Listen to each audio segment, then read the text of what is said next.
শ্রীকৃষ্ণ জন্মভূমি, শ্রীরামের জন্মভূমি, ওখানকার হিন্দু বিক্রি হয় না। এখানকার হিন্দুরা 500 টাকার লোভে ভোট দিচ্ছে অন্য জায়গায়। এখানকার অনেক জালি হিন্দু থাকে। শ্রীকৃষ্ণ জন্মভূমি, শ্রীরামের জন্মভূমি, ওখানকার হিন্দু বিক্রি হয় না। এখানকার হিন্দুরা 500 টাকার লোভে ভোট দিচ্ছে অন্য জায়গায়। এখানকার অনেক জালি হিন্দু থাকে। আপনারা আমার পর্বের প্রথমেই শুভেন্দু অধিকারীর একটা ভাইরাল ভিডিও দেখলেন, কি বুঝলেন? আপনারা এতদিন পর্যন্ত শুভেন্দু অধিকারীকে সংখ্যালঘু এবং মুসলিম বিরোধী জানতেন, কিন্তু এখন দেখলেন যে তিনি কতটা হিন্দু বিরোধী। শুভেন্দু অধিকারীর এই মানসিক অবস্থা ছিল না। তিনি 2020 সালে 1 ডিসেম্বর পর্যন্ত তিনি তৃণমূল কংগ্রেসে ছিলেন। তারপর তার রাজনৈতিক প্রভু, তার রাজনৈতিক আঙ্কেল স্বরাষ্ট্রমন্ত্রী অমিত শাহের হাতে পায়ে ধরে ভারতীয় জনতা পার্টিতে যোগ দেন। হঠাৎ করে সেকুলার একজন নেতা তিনি হয়ে গেলেন সনাতনী। সেই সনাতনী এতদিন পর্যন্ত ছিলেন, হঠাৎ করে আবার তিনি সেই সনাতনী থেকে কি হবার চেষ্টা করছেন? তাকে কে এই দায়িত্ব দিয়েছে এ রাজ্যের হিন্দুদের অপমান করার? তাছাড়া এই শুভেন্দু অধিকারী রাজনৈতিক মস্তিষ্ক একসময় অত্যন্ত প্রখর ছিল, এখন তিনি রাজনৈতিক মস্তিষ্ক ঠিক কাজকর্ম করছে না, ভুল ভাল বকছেন একেবারে পাগলের মতো। তিনি বললেন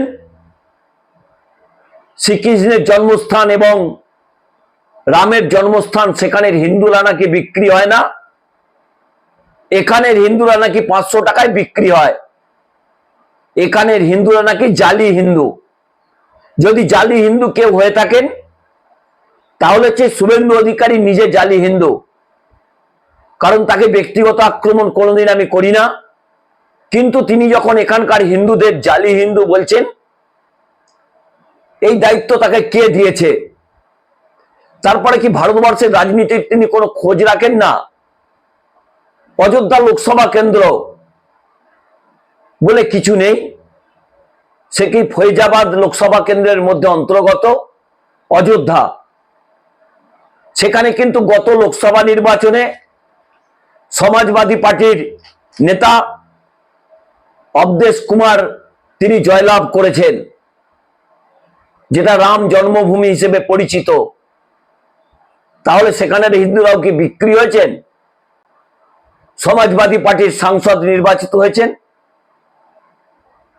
আর যে শ্রীকৃষ্ণের জন্মস্থান, সেখানে তো ভারতীয় জনতা পার্টির যে 22 নির্বাচনের ফল তা একেবারে তলানিতে পৌঁছেছে।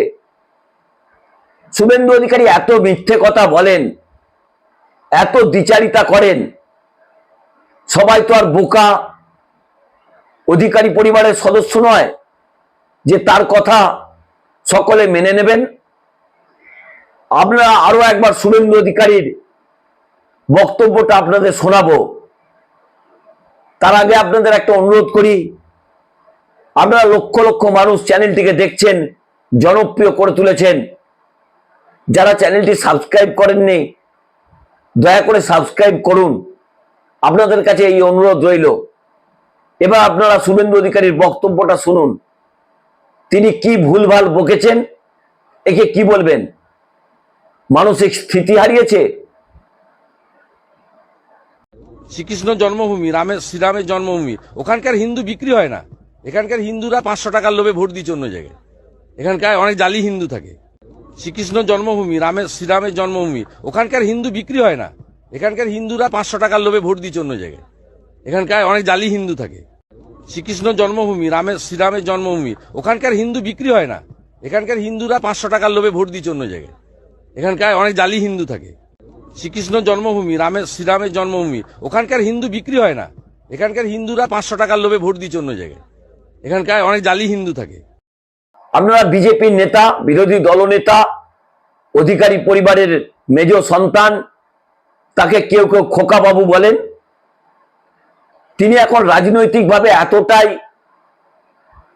দূরে চলে গেছেন, কখন কি বক্তব্য রাখেন তা বোধহয় তার নিজেরই মনে থাকে না। তিনি অযোধ্যার কথা বললেন, মথুরার কথা বললেন, সেখানের হিন্দুরা বিক্রি হয় না, এখানের হিন্দুরা নাকি বিক্রি হয়ে যায়, সেখানের হিন্দুরা নাকি জালি নয়, এখানের হিন্দুরা নাকি জালি। যদি জালি কে হয়ে থাকেন তাহলে 20 সাল পর্যন্ত আপনিও জালি ছিলেন।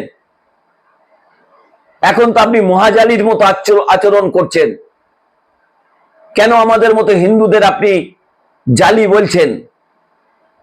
আপনার যদি রাজনৈতিকভাবে এতটাই দ্বিচারিতা আপনি করে ফেলেন, এত মিথ্যে ভাষণ আপনি দেন, এত মিথ্যে বক্তব্য আপনি রাখেন, আপনাকে কে এই দায়িত্ব দিয়েছে? এতদিন পর্যন্ত সংখ্যালঘু মুসলমানদের আপনি জেহাদি বলতেন, মমতা বন্দ্যোপাধ্যায়কে বেগম বলেন, খালা বলেন, আরো কি কি সব বলেন। আপনি তাহলে 2020 সাল পর্যন্ত এই জেহাদিদের পাশেই ছিলেন, জেহাদিদের সমর্থন করতেন। আপনি তখন ছিলেন সেকুলার। আপনাকে নিয়ে তো কত 3 বাটি খাবারের গল্প সোশ্যাল মিডিয়ায় ভাইরাল হয়েছে। তৃণমূল কংগ্রেসের একজন নেতা মুকুটমণি অধিকারী, তিনি আপনাকে এই সব গল্প বলছিলেন আপনার বিরুদ্ধে। কেন হিন্দুদের আপনি এত অপমান করছেন? কেন আপনি সংখ্যালঘুদের এতদিন অপমান করে এসেছেন? এখন সংখ্যালঘুদের ছেড়ে আপনি হিন্দুদের জালি বলছেন, হিন্দুরা নাকি 500 টাকায় বিক্রি হয়ে যায়। আপনার লজ্জা করে না? আপনি হিন্দুদের এইভাবে অপমান করছেন। 2026-এর বিধানসভা নির্বাচন, এই বক্তব্যের আপনাকে ফল পেতেই হবে। কারণ আপনি তো এখন নন্দীগ্রামেও লড়তে চাইছেন না, বারকে ক্ষুদিরাম হয়ে ভবানীপুরে লড়বেন বলেছিলেন, মমতা বন্দ্যোপাধ্যায়কে এক্স করবেন বলেছেন। আপনি কি জানেন, পরিসংখ্যান খবর রাখেন, যারাই বিরোধী দলনেতা থাকে তারাই এক্স হয়ে যান। আপনাকে তো পূর্ব মেদিনীপুরেই চ্যালেঞ্জ করে দিয়েছেন তৃণমূল কংগ্রেসের নেতারা। আপনার তো সঙ্গ ত্যাগ করেছে হাজারে হাজারে নন্দীগ্রামের মানুষ, যাদের নিয়ে আপনি নির্বাচন করেছিলেন 2021 সালে, তারা আপনার সঙ্গ ছেড়েছে। আপনার তো ত্রাস, রাজনৈতিকভাবে যাকে জমের মতো ভয় পান, তিনি তো জেল থেকে বেরিয়ে আনিসুর রহমান বলছেন আপনি যেখানেই দাঁড়াবেন সেখানেই আপনাকে হারাবেন। কিন্তু আপনি তো ঠিক করে ফেলেছেন আপনি নির্বাচনে দাঁড়াবেন না। আপনি যেটা পরিকল্পনা করেছেন সেটা আপনি সংবাদ মাধ্যমকে বলেননি। আপনি দক্ষিণ কাঁথি থেকে ভারতীয় জনতা পার্টি যদি মেজরিটি পায় তাহলে আপনি দক্ষিণ কাঁথি থেকে দাঁড়াবেন। অরূপ বাবু একজন জাতীয় শিক্ষক, তাকে ম্যানেজ করে তার সিটে আপনি দাঁড়াবেন। এই কথা আপনি সংবাদ মাধ্যমকেও বলেননি, কিন্তু আপনার কাছের মানুষদের আপনি জানিয়েছেন। তা কিন্তু বিজেপি নেতারাও জানেন। তাই আপনাকে সুকান্ত বাবু কিন্তু তার ঘনিষ্ঠদের কাছে ইতিমধ্যেই বলেছেন বলে খবর আছে যে শুভেন্দু অধিকারীকে হয় নন্দীগ্রাম না ভবানীপুরে লড়তে হবে। কারণ ভারতীয় জনতা পার্টি এইভাবে কাউকে মুখ্যমন্ত্রী করেন না। কারণ আপনি তো মুখ্যমন্ত্রী হবেন, সে কথা তো আপনি ইতিমধ্যেই আপনার ঘনিষ্ঠদের বলেছেন। সে আপনি যা পারেন হতে পারেন, আপনি বিজেপি হতে পারেন, আপনি ধর্মীয় ভাবে সেকুলার হতে পারেন,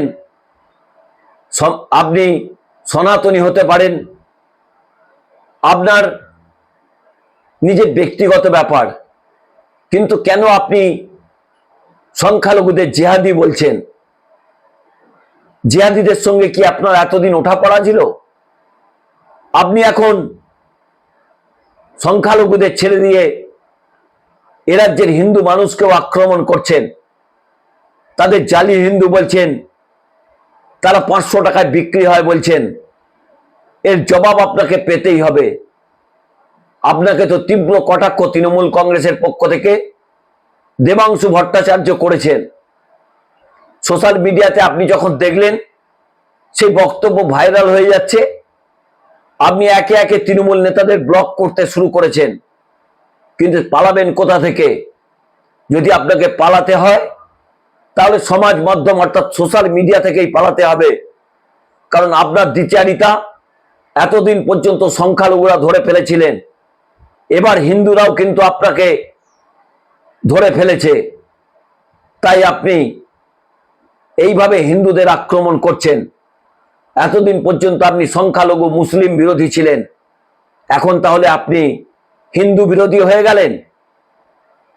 নমস্কার, আমি দেবজ্যোতি।